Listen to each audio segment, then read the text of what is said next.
The rise of Christian dominionism is alarming. Christian dominionism is nothing to worry about. The American Religious Town Hall meeting is now in session.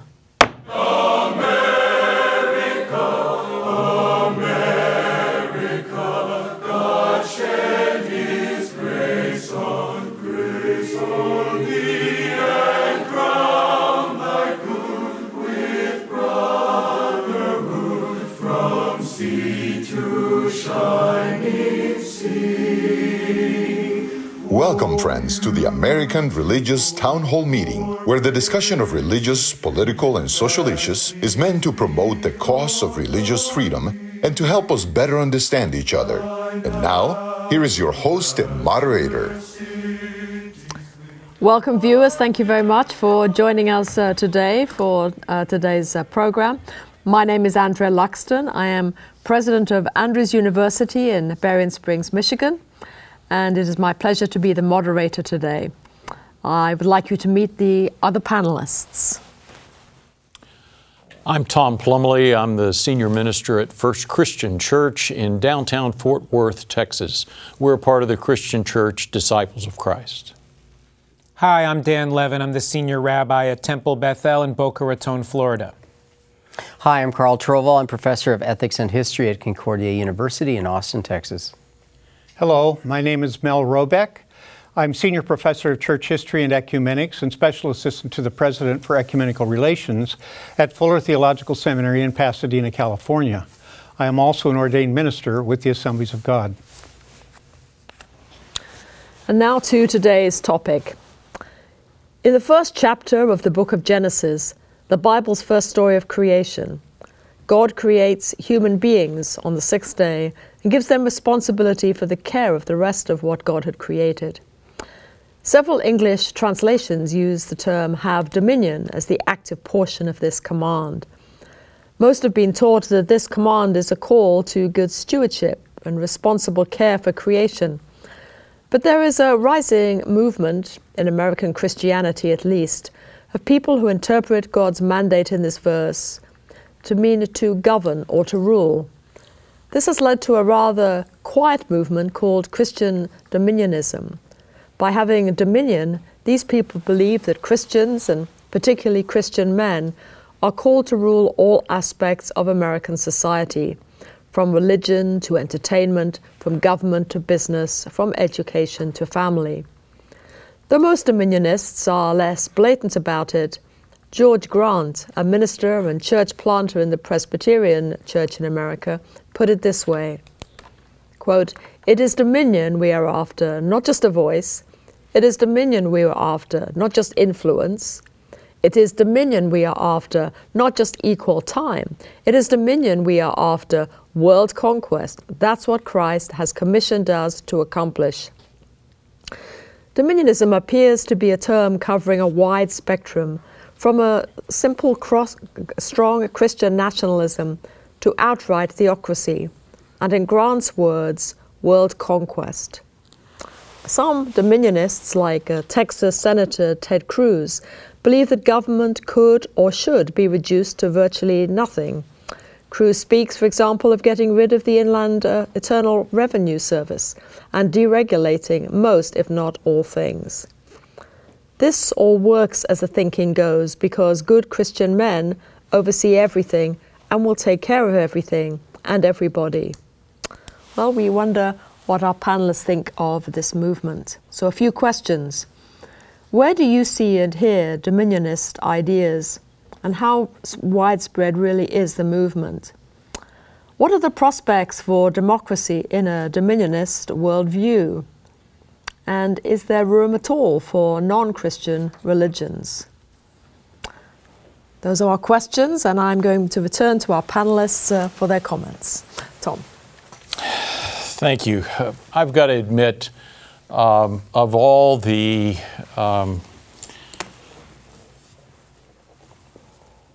permutations and combinations of theology that we talk about on this program, this is one that I simply do not understand. I don't understand its thought. I don't understand its influence in its growing influence within churches. I don't see how in the world you get to statements like it's dominion we're after, not just a voice. It's dominion we're after, not just influence, not just equal time, but world conquest. How you get to that if you believe in the guy who said, "My kingdom is not of this world." I don't see how you square it with the model of the life of Jesus of Nazareth, who said, "Blessed are the meek, blessed are the peacemakers, blessed are those who are persecuted for righteousness' sake." And how do you get there from the position of one who said, "He who lives by the sword will die by the sword"? It simply does not make sense. Dominionism has been around for a while. This is not a new thing. It arose out of the writings of a Presbyterian minister in the mid-20th century, a guy by the name of Rushdoony, the founder of a foundation that continues to exist called the Chalcedon Foundation. I think his children and grandchildren are still running it.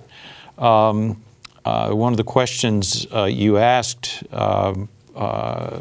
Madam Moderator, in your opening statement was, where do you see dominionist ideas? Well, I see them from clergy in my own city who one was quoted the other day as saying a big whoop when someone asked him if the church could or should lose its tax-exempt status because he was supporting specific candidates for office. You see it in school board meetings. You see it in town council meetings and town hall meetings. You hear it in politicians who continue to throw the word God into campaign ads, and you see it in all sorts of areas in which they're not just talking about the worship of God or the praise of God, but they're talking about a particular kind of religion, their particular kind of religion, which I know would include me because I'm a Protestant, but probably exclude me because I'm not a Protestant of their variety. Would include me because I'm a white man, but probably would exclude me for lots of other reasons. I simply don't understand Christian dominionism. I don't understand how Christians get there. Frankly, I think it is simply a way to slap some theology on usual right-wing agenda of white privilege and American imperialism. Thank you. I'm going to counter that, Tom. I mean, there's a lot of truth in what you say, but there's also a lot of stereotype. I've been aware of this movement since the 90s. And in 2011, a reporter from the Associated Press called me up and asked me, what do you think about Ted Cruz and his participation in dominionism? And I told her, I'm not too worried about it. She was worried that he was going to run for president, and wouldn't that ruin the country? And I said, no. Number one, I don't think Congress would go along with it. The people certainly wouldn't go along with it. I don't see it. But we've had a lot of Christian dominionism through the centuries. I mean, the Catholic Church was the epitome of Christian dominionism. They controlled everything, everything. Well, in our day and age, I mean, what these dominionists are tending to say, and it goes by a lot of different names: Reconstructionism, Kingdom Now, Restoration Movement. Some even have called it liberation theology, which I don't believe at all. But the church is a manifestation of the kingdom of God, and it will eventually take over the whole of the earth. That's where they start, okay? And somebody has defined, well, these different areas of our society are areas that we could control. We need to get some input in here. We're not having input in education or in media or in celebration of the arts and entertainment, not even in family, economics, government. We don't have that. So we need to work together to get some say there. That's what it's about. Then I take, and I hear you when you say, you heard one complaining about the IRS, wanting to take away church taxation privileges. The Federation of Labor in Los Angeles has 800,000 members, and they take dues every month. They invest their money across the spectrum in all of these areas for influence sake. That's not a problem. It's a secular organization doing these kinds of things, and they're taking us in secular directions. What's wrong with the church saying, we want part of this action, we want more of this action, and if you'd listen to us, maybe we would even have a better nation out of this? That's what I hear in Christian dominionism. Now, when it gets linked up to these kind of marginal people, who are calling for total world domination, I think they have lost the Jesus way. And I do think that they've lost the idea of what the kingdom is about. Right. Yes. Yeah, very interesting. Carl. Very interesting. I have concerns, I think, more because of the influence of Ted Cruz and his dad, and he's a senator in Texas. It isn't as if this is a group of Christians just trying to work at these lower levels to have more influence. It seems that some of this is being promoted at very high levels. I mean, Donald Trump's pastor, Paula White, personal pastor, is a new apostolic reformation, right? Person who believes in Christians taking the Seven Mountain Mandate, the 7MM, which is the seven. It's mentioned in the statement here by you. The mountains of culture are to have dominance over religion, family, education, government, media, arts, entertainment, and business and the economy. And I mean, Rick Perry's been featured at their events. I mean, to me, the connection between some of our significant leaders and this movement give me great pause. It doesn't seem like this kind of thing that a bunch of Christians are doing silently down in the corner, and that they're generating some of exactly the problematic discourse that we have in the United States. And this is all getting linked up too with Christian nationalism, which is anti-Semitic. I'm exasperated because I don't even understand the theological angle here. I mean, I get it logically. It's Constantine all over. Really, and I mean, we've shown that was a failure. The church is destroyed by that kind of, because it just doesn't have it's got such a weak doctrine of sin. It's this sense that, well, I'm a Christian so I can do no wrong. And boy, do I have problems with the doctrine of sin in this movement. Yeah. It's not, we are fallen deeper than they think we are. Thank you. So, Ben.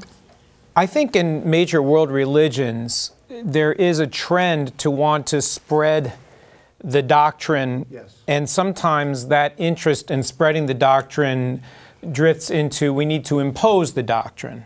So in the history of Christianity, from Crusade to Inquisition, you have plenty of historic examples of efforts by Christians to want to impose Christianity on the rest of the world. By the way, this is not unique to Christianity. No. Right? If you look at Islamic doctrine, the idea is that there is two realms. There's the realm of Islam and the realm of war.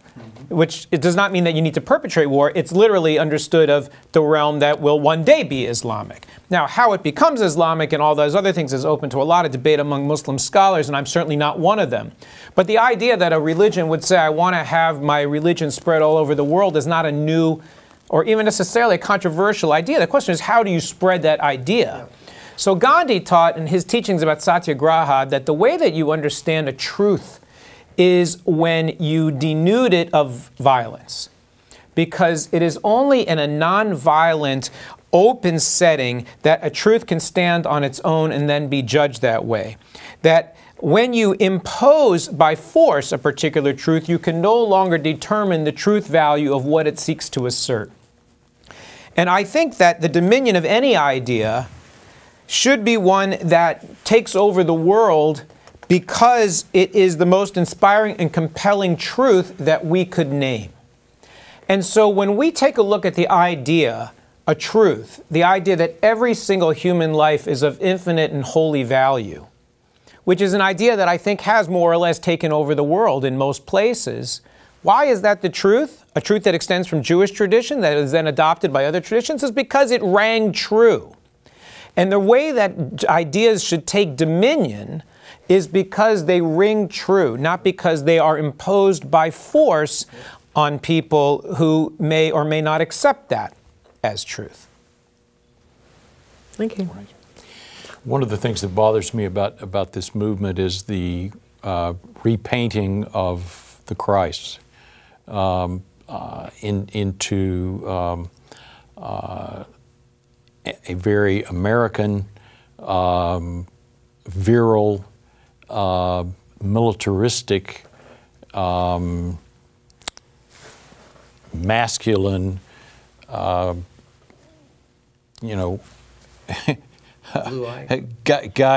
roid-raged guy, all pumped up with muscles everywhere, and that's not the Jesus that we see described in any of the Gospels. In those that made the Bible and those that didn't make the Bible. That's simply not who the guy was, nor did he espouse any values that lead us in that direction. Interestingly, he didn't try to impose, from what my reading of the New Testament, he never tried to impose his ideas by force. Never. That's right. And in fact, when one of his disciples decided to do that, even in the way of protecting him, it was that disciple that got berated.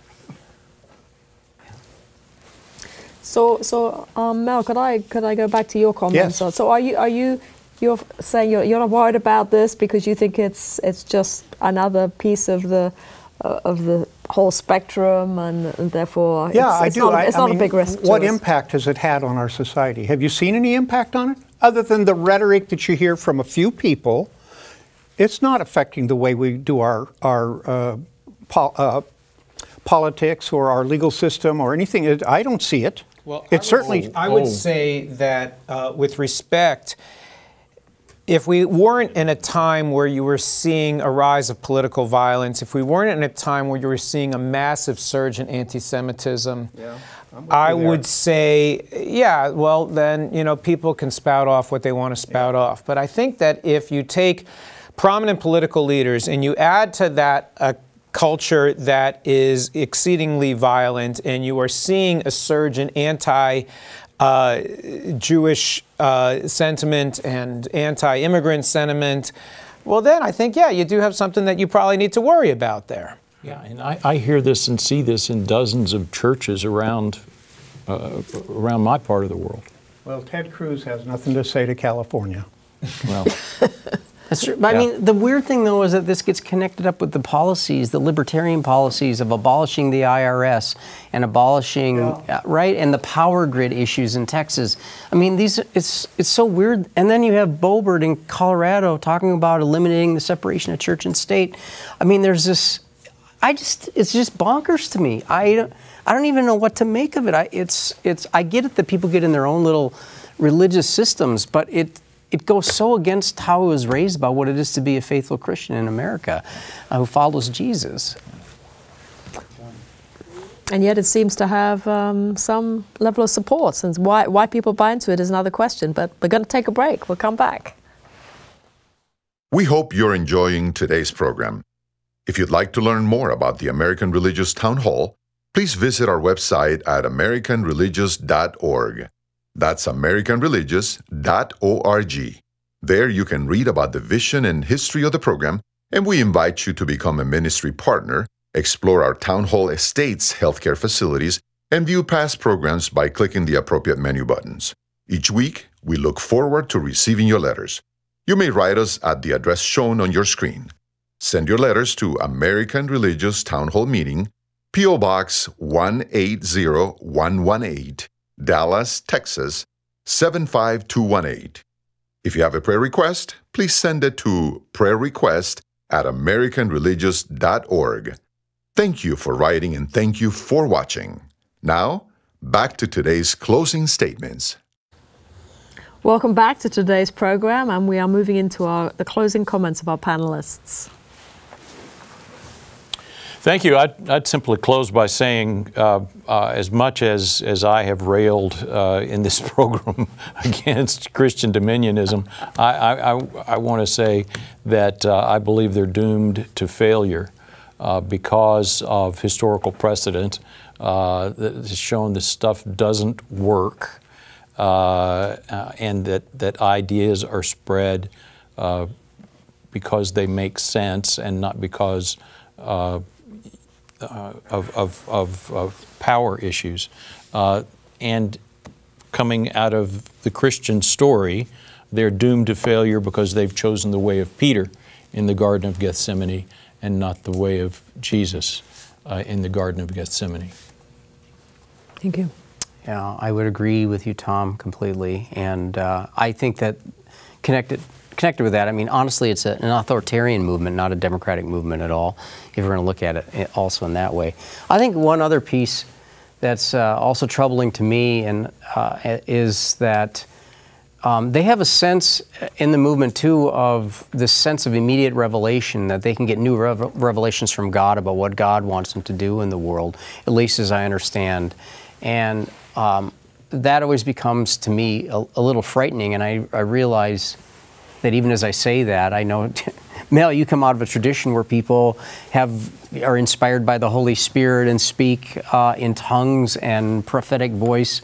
I mean, in my tradition, that's really scary material because it's just another way that the human will is used to control other people, or at least potentially so, and then using revelation as an answer. But that's another danger I see in the movement. But I think ultimately you're right. It'll fail. Well, I feel comfortable in hearing from God. I mean, God speaks to all of us, whether we like it or not, and whether we recognize it or not. Excuse me, because He speaks through the Scriptures, He speaks through creation, He speaks through other people, He speaks through ways of life. There are just an awful lot of ways that God interacts with us. Whether we pay attention is another thing. Frankly, I don't disagree with a lot of what you're concerned about, but I am concerned that Christians have the right to have a hope. Excuse me. Christians have the right to have a hope that godly things can be done in society in all of these areas. And if other things can be done, if different things can be done by secular organizations such as labor organizations, if they can spend their money in that way, getting people to follow different ways, why cannot Christians do the same? Why not? This is one way to try. So I think you're absolutely right that Christians or Muslims or Jews or whomever have a right to hope. What I think they don't have a right to do is to impose. Yes, I agree. And, you know, what I always think about is if you look at the world and you compare American religiosity to other nations, we have a really religious culture. Mm-hmm. We're one of the most religious societies on earth, and I think one of the reasons that we are so religious as a society is because we don't impose religious life or mandate religious life in a particular form or setting we leave it to the freedom of conscience of each individual to choose their religious path.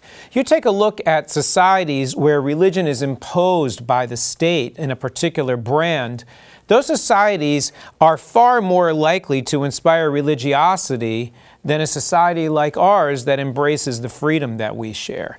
I think that one of the things that we really can't do is to just assume that a bad idea will fail. Because I think history has shown us time and time and time again that really dangerous ideas don't always fail, and that they can actually command the attention and fidelity of a society that can lead to extraordinary evil. And I think, in our day and age, we're looking at certain things that we assumed were sacrosanct that are no longer. The idea that everybody should have the right to a free and fair access to a ballot is not something that is so secure anymore. I think people of my generation were raised assuming that access to abortion for those who felt that they were desirous of that because of what their moral teachings told them would always have access. That's no longer true. I think when dangerous ideas come up, you have to speak out loudly and forcefully to say, no, that idea is bad and it should be rejected. Thank you very much. Some very strong opinions on both sides here today. But as I read, go back to the statement that I read in the moderator's statement, that it is dominion we're after, not just a voice. It's dominion we're after, not just influence. And as I read that, the concerns that came to me were that this is about power and control, right? And who is the us? It's we. And that's what Christ has commissioned us to accomplish. Who's the us there?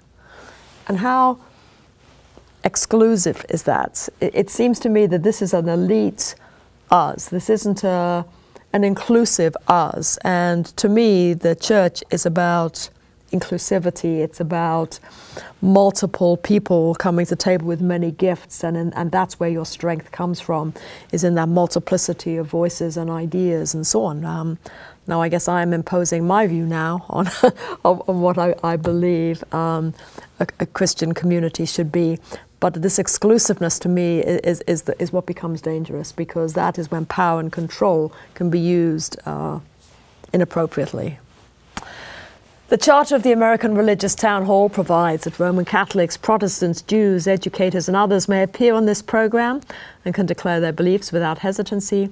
And the rest of the members of the panel will uphold and guarantee that American right to all who will appear, irrespective of race or creed, so that the rest of the world can see that here in America we believe in civil and religious freedom, not only in theory, but in reality.